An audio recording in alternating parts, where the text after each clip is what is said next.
Next up is Dan Dempsey, then Don Alexander, followed by Roscoe Bass. Directors, I'm Dan Dempsey. I object to the proposed TFA conditional certification. It's my third appearance on this matter. I am back as you offered no explanation for your previous likely illegal approvals. You directors are not living up to your legal obligations or claims of being transparent communicators, so I'm here.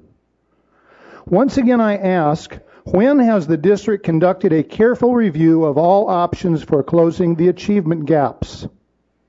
Do any of you believe that requesting conditional certification for TFA Corps members legally complies with the RCW? Complying with laws and explaining compliance when questioned would reduce spending on outside legal service. You choose not to respond to my testimonies or letters. It seems that to get an answer requires $240 and a Superior Court appearance.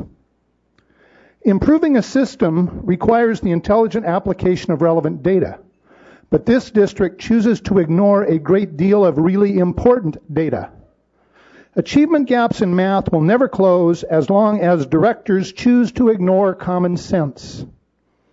The lowest math class offered to entering ninth graders is algebra, because you failed to adopt a book below Discovering Algebra. Unprepared students get algebra. This practice is a gigantic failure. Of Seattle's low-income ninth graders that took algebra last year, only 38% could pass the state's end-of-course algebra assessment. 62% failed.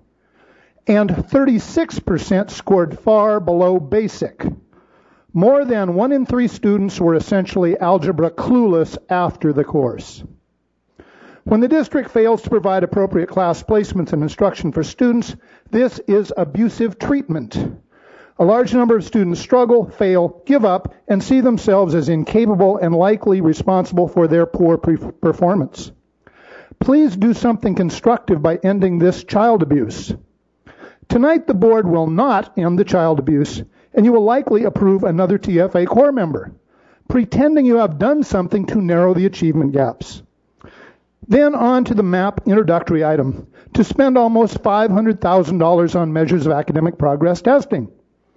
MAP testing does nothing for district students. It sucks up valuable instructional time and annually wastes $500,000. Please stop the TFA and MAP deceptions.